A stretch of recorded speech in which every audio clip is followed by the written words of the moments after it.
light unto my path. From Jeremiah chapter 29 verse 11, and it says together, For I know the plans I have for you, declares the Lord. Plans to prosper you and not to harm you. Plans to give you hope and a future. Let's say that one more time with faith now. For I know the plans I have for you, declares the Lord. Plans to prosper you and not to harm you. Plans to give you hope and a future. But thanks be to God, He said, Brock of Pokemon. Now I know 99% of you don't know who that person is, but and you don't watch that. But it's a cartoon. His name is Brock and Pokemon. And I asked my son, why does Brock remind you of me? And he says, because like Brock, you set goals and you don't give up.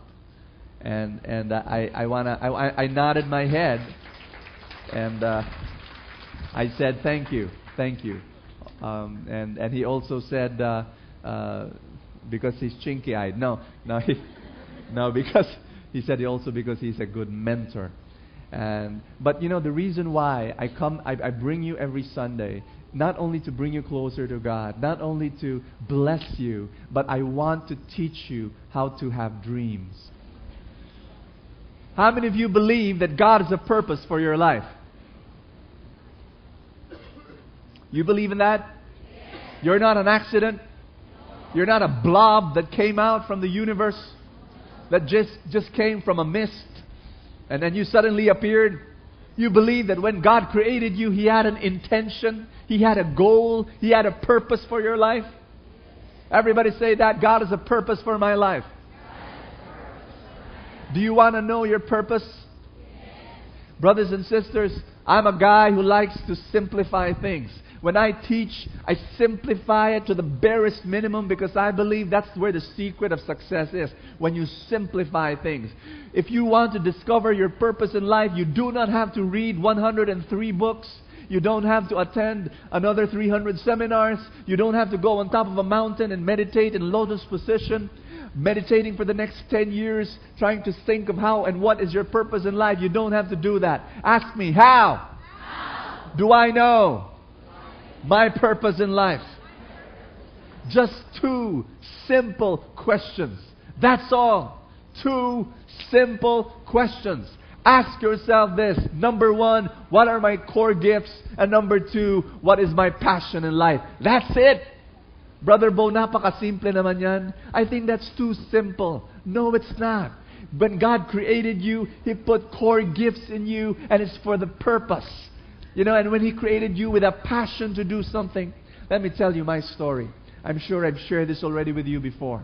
When I was a kid, when my teachers would teach in school and in the classroom, you'd see me writing down furiously in my notebook. I'd be just, my teacher would be there teaching, and I'd be there in my notebook, buried my face in my notebook.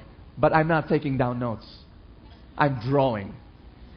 Now, some of you who have who remember when you were kids, or maybe you'd remember yourself, or maybe you'd remember your classmates doing that. I would draw and draw and draw. I'd draw Superman, I'd draw Aquaman, I'd draw the Flash, and then when I hit puberty, I drew Wonder Woman, and I drew and drew, and you know what happened? After a while, I began to invent my own superhero. He was called Super Kid. And he was someone who knew Kung Fu and Judo. I wrote the whole story in my mind. And I wrote it down. It was my own comic book. And you know what? I remember, it was my secret identity. Like I was the one. I was Super Kid, And it was fun just being able to do that as a kid. Well, brothers and sisters, I want you to know that was my core gift. And to this day, I still draw. But here's the difference. The difference is I no longer use my pencil and my paper to draw. Now I use my words, my adjectives, my adverbs, and my verbs, and my sentences, and my paragraphs to draw pictures in your mind. Every time I write and every time I speak and preach to you, people ask me that question, Brother Bo, I want to preach like you. Brother Bo, I want to write like you. What should I do? When you write a book, people like it. And when you preach and people listen, they're listening to you. Why? And I tell them why. Because when I preach and when I write, I still draw pictures. I still draw pictures in your mind. And when I preach, you know what I'm saying? When I preach, you see what the story I'm sharing. My training was in the drawing. It was a core gift. You see what I'm saying? Not only that, I asked myself, what's my passion? Say that with me. Passion. What is your passion? What is the thing that you do that when you do it, you're alive? You know what? Last night, I had fever. I had fever in my body. It was high fever. And on the back of my mind, as I was lying down on the couch of my home with fever, my body racked with fever, I said to myself, how can I preach tomorrow morning? Maybe I need to call up another preacher. But then, passion took over.